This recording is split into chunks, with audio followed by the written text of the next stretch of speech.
Hello and welcome to another out of spec video. Today you join us here with a 2026 Kia EV4 GT-Line Limited. Guys, I've been telling you for weeks now, it's now July, and the CCAN Action Fund is running their 8th annual EV raffle. So why am I standing in front of this launch green Rivian R1T? Well, this is my buddy Alex's truck, and he actually won this during the CCAN raffle years ago. So they're back again for their 8th program this year. They're giving away 3 incredible electric car prizes, which means you could choose between a Rivian R1T or R1S, a Lucid, or a Porsche valued up to $115,000. There's a second place opportunity, which means yes, every entry, every ticket gives you 3 chances to win. The second place prize, you could choose between the highly anticipated Rivian R2, a Hyundai Ioniq, or a Volkswagen ID Buzz. And the third place is the new Chevy Bolt, the LFP one. It's a really awesome car. Again, every entry costs $200. There's only 10,000 tickets available, and they're currently undersold, which means your chances of winning are absolutely amazing. Again, a little bit undersold, and there's 3 prizes that you could choose from, which means there's 3 opportunities. You got to get in on the action. Head to evraffle.org. Each ticket's $200. It supports a fantastic program that CCAN's doing. And of course, I appreciate them sponsoring Out of Spec. So show some love their way, and maybe you too could end up like Alex, driving an electric car from the raffle. This is a 2026 Kia EV4. This is built on Hyundai Kia's eGMP platform, but it's 400 volts. The 400 volt eGMP platform was more designed around building cheaper EVs across various different models. 201 horsepower front wheel drive, 2 battery sizes available, 58 kilowatt hour battery and 81.4 kilowatt hour battery. But what's interesting about this is the smaller battery is actually faster, 0 to 60 miles per hour in 7.4 seconds versus the larger battery, which is heavier, is 7.7 seconds, 0 to 60. Smaller battery, 58 kilowatt hours, is 235 miles of range. The 81.4 kilowatt hour battery is where things kind of get murky, but roughly 300 miles of range, 310 miles of range. It really varies based on the tire sizes. So you have 17-inch, 18-inch, and 19-inch wheels. This car here, the GT-Line Limited, has 19-inch wheels. I'm driving it here in Canada. Kia Canada gave us the car for the week to test, and I figured it would be nice to film a video for Out of Spec because there's a lot of interest around the Kia platform cars. And again, this is one of those cars along with the EV5 that's not currently available in the United States. And I think this is one of the most interesting looking cars on the market. It's following the Kia design language of Obsession United, where you have all these flat slabs on the side of the car, very angled lines. We'll do a walk around in just a moment. But just a little bit of the charging specs: 11 kilowatt AC charger on board, 10 to 80% in 29 to 31 minutes, depending on the battery size. I just did a charging test with this car. We did it in about 6% to 80% in 35 minutes. So not too terrible whatsoever. And back to the look side of things, this is a car where if you're driving it, a lot of people have actually commented that they do like the way it looks. And in Europe, this is actually available as a hatchback as well. Personally, for me, I prefer the hatchback. I think it looks better, but I'll give you the whole tour of the car now. Now I'll give you the exterior tour. Kia calls this Obsession United. That's their design language that they're using. They use the vertical headlights and very sculpted angular lines on the vehicle. And this is what they're following for all their vehicles lately, whether it's an EV, internal combustion, or a hybrid. I think it looks cool. I think this is one of those designs where you love it or hate it. I absolutely love it. I love quirky, funky looking cars. It's just so different to see on the road versus everything that's usually painted in gray or white, which is actually, again, it's nice to have a car that's blue on test. You have your LED headlights over here. Again, sculpted out bumper over here, and this is the GT-Line Limited, so it has a few extra add-ons. I'll show you on the interior mostly. You have your vents down here. These will close up on the highway for efficiency, and this car is all about efficiency. Again, 400 volt eGMP platform. I was getting 15.6 kilowatt hours per 100 kilometers on the highway today. I'll leave the conversion down below in miles, just to give you an idea of what it got. It's a very, very efficient car. Nearly 5 hours of endurance driving on the highway at 70 miles per hour, 110 kilometers an hour. These are on the 19-inch wheels, as already mentioned, 17, 18, and 19s, depending on your trim and your specification, what you're getting it with. And I think this is cool. It's a good looking car. This is a fastback design. In Europe, they have the hatchback. I think it looks better as the hatchback, but all about efficiency on this car. Everything is sculpted for absolute efficiency. Big battery pack underneath, completely flat floor. It has the signature Hyundai Kia pull-out door handles. Those are always good to see. I find those are quite easy to use. It has your cameras over here mounted on the mirrors, so don't break off a mirror. That'll be a very expensive fix. Coming around to the back here, you have your vertical tail lights that are really set far back and narrow and quite flat to the body. And this is all sculpted in the back as well. EV4 down here, finished in beautiful blue. Nice diffuser and trim down there. I'll give you a look at what the trunk is. The trunk is absolutely massive on this car, and it sort of reminds me of a Lucid Air, how it opens, except on a Lucid it has a flat loading deck versus here it has this step over here, but quite a cavernous trunk on here, which is nice to see on a car these days.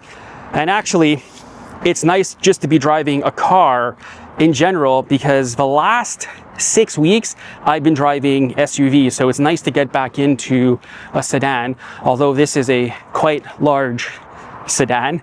Normally I'm used to driving my Fiat 500e, but still I think this is a funky looking car. This is a quirky looking car. It looks great, and what I like is it has a factory Naxport J3400, whatever you want to call it. Although I think the door opens the wrong way. I would have preferred to have seen it open out this way, simply because if you're using a version 3 Tesla supercharger, you have to wrap around this or come under with the cable, and that might make it annoying. And already you have to get quite close to the curb at a V3 supercharger, and you have to watch out for the lower valence and bumper. You don't want to damage that. One of the journalists here, I think they already put a little dent into the bumper on it. This one has nearly 7,000 kilometers on it, and it's just nice to be driving a sedan again. And I actually feel bad for the American viewers that don't get this car in the United States or the EV5, and they actually might not get the PV5 van. And here in Canada we're getting the full Kia lineup because they're just selling so well. These are selling well. The EV5 just came to market, that's selling well. Let me show you what the frunk looks like, then we'll go focus on the interior and tech. And I just want this to be a walk around tour. We'll come back to the interior in a moment. We don't need to do any really big deep dives or anything like that. In terms of driving, very, very quiet cabin, very smooth drive, very quiet drive. But we'll talk about that in a moment. I just want to show you underneath the hood. There is no really storage space under here or frunk. This is what underneath the hood looks like. I know the Tesla guys really like their frunk storage, but yeah, this is not an internal combustion car. This is built on a bespoke EV platform. And again, you either love it or you hate it in terms of looks. I absolutely love it. Let's go have a look at the interior now of the EV4. And here is the interior look of the Kia EV4. So first of all, you have your heated seats, vented seat controls, heated steering wheel mounted on the door. I find that a bit awkward, actually. Very nice high quality door card over here. The switch gears feel nice. A lot of storage space down here for your water bottles or whatever you want to have, charging adapters. Harman Kardon sound system on the GT-Line and GT-Line Limited. Now the steering wheel on the base model cars, it's of a 2-spoke design. You don't get the 3-spoke design wheel on the lower end trim models. This only comes in GT-Line and GT-Line Limited, what we have here. And it's much the same for these seats. I think the seats are cool. These are extremely comfortable, very soft, and pretty high quality, I must say. Again, heated and ventilated.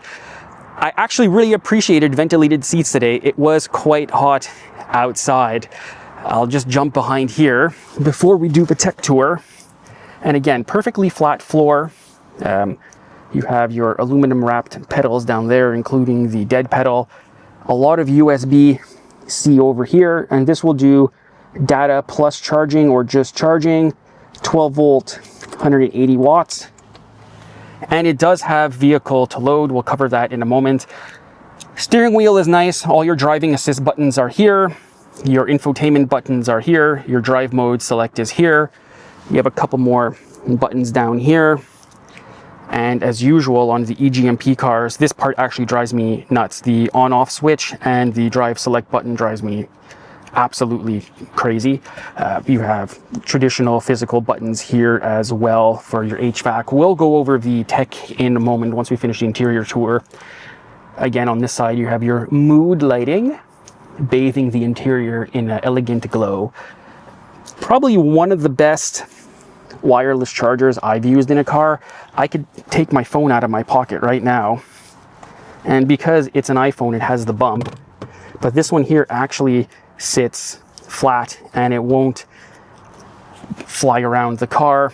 Lots of storage space in this area here, more storage down in here, and you have a couple other buttons over here and features. The interior, there's some scratchy plastic like down here, some scratchy plastic, but overall the interior is a very, very nice place to sit. And it also has a glass roof. I'll just get in the back over here quickly as we're losing sunlight. Again, lots of space back here for passengers. You have USB-Cs built into the seat backs, and these seat backs are actually curved, so they're actually quite comfortable to sit behind. I mean, I'll try to get in on this side, as this seat's actually a bit forward. I'm about 5'10", and it's very comfortable back here. I'll just get in like this, and here we go. And we have plenty of room over here. I mean, my seat can still go forward, the driver's seat and the passenger seat as well, and it's very comfortable here. Pretty good headroom on this car as well. And just look at that interior. I think the interior in here is a really nice color combo, but nice place to sit. Really good road tripping car, and like really efficient. I always measure the cars in terms of driving endurance, how many hours you get out of them, and this is nearly 5 hours of driving endurance, so you can go quite far with this. I think what we'll do now is I will go show you the tech features of the EV4, which I think some of you might be disappointed with the tech on this car for certain reasons. If you have been in a Kia or Hyundai product, the infotainment, they're all the same in these cars. They really haven't changed much. I believe it's going to a new system with Ioniq 3 in Europe. One of the things that drives me a bit crazy is you have your HVAC display over here, but it's actually obscured by the steering wheel, and when you're driving, you cannot see anything whatsoever, but you can control it from here as well, as I pointed out earlier. Standard switch gears and stocks. You can change over here, so you have all your information up here. It's pretty quick, but it's pretty standard. They all use the same system. Even Genesis uses the same base system. This is your map. The route planning worked okay. I used the route planning today. It was okay. That worked fine. And what I like, it actually has manual battery preconditioning. I think if we go here we go, manual battery preconditioning. Battery temperature is high because we just did a charging test on it for my channel. And over here is all your buttons for your map, search, media, that sort of thing. The Harman Kardon sound system sounds amazing in here. Once you take some time to set it up, it's all good on that regard. And you have your driving displays over here. You could spend a lot more time setting this up inside. Normally I don't, because it's already set to black mode. I don't like the constant white light on me. It kind of gives me a headache. So that's pretty standard Kia Hyundai tech. There's nothing too terribly wrong with it. However, I was speaking to William out of Spec roaming, and something I've been looking for more lately in EVs is dog mode or any sort of camp mode. There's none of that in here, so hopefully in the next generation system they feature it. And I just wanted to show you here the panoramic roof, which is nice, or the sunroof is pretty nice in here as well. But today I had it closed up because it was very, very hot and sunny outside. And I've driven this car 610 kilometers. They let us drive them 700, 750 is sort of the max. Anything over that, you should really call your PR rep and tell them what you're doing with the car. So the cars are quite mileage limited here, but it makes it fair for everyone else. And again, just an overall nice place to sit. This is a really nice car, but there is one issue here in Canada at the moment currently, which I will tell you about now. And that will conclude our little featurette of the 2026 Kia EV4. But the biggest elephant in the room currently here in Canada, or at least Quebec as well, is that the Model 3 Premium from Giga Shanghai is $37,490 Canadian. And that is an exceptional value for an efficient, well-made EV. I know not everybody likes Tesla, but you know, I review cars and you always have to throw it into the mix as well. So the other cars that you can throw into the mix are going to be the Chevy Bolt, the Nissan Leaf, which is currently here in Quebec, the cheapest EV that you can lease at around $450 Canadian a month, tax in. And that's exceptional value because I think the Leaf is still a good EV. There's the Bolt. Lease rates are good on the Bolt. I've heard stories of people getting Mach-E's for around $550 a month with zero down on them as well. But that Giga Shanghai built rear-wheel drive Model 3, and now they have a Giga Shanghai built dual motor Model 3 for $49,490. You know, those are major competitors to the EV4, but also the cars I listed as well. And now you have the EV3 coming out as well. So the marketplace here is really, really hot. It's really been shaken up. And personally, I don't think I would go with the GT line or the GT Line Limited because I don't feel the value is there in it. It's an amazing car. And I'm actually looking for a new car myself in the next few months. If I had to choose, I would choose either a base 81.4 kilowatt hour car or slightly mid-range, save the $10,000 or $12,000, pick it up on a lease at around $550, $570 a month tax in, and then give it back after 4 years. So I think we're going to leave it off like that. Hopefully the American viewers get this car soon because I think it's a serious road tripper. It would just eat up American interstate miles without too much problems. I would like to see maybe a software update one day for a slightly higher DC fast charging times, but the charging curve on this car is extremely flat. Well, that's it. I hope you enjoyed watching and we'll see you in the next video. Bye for now.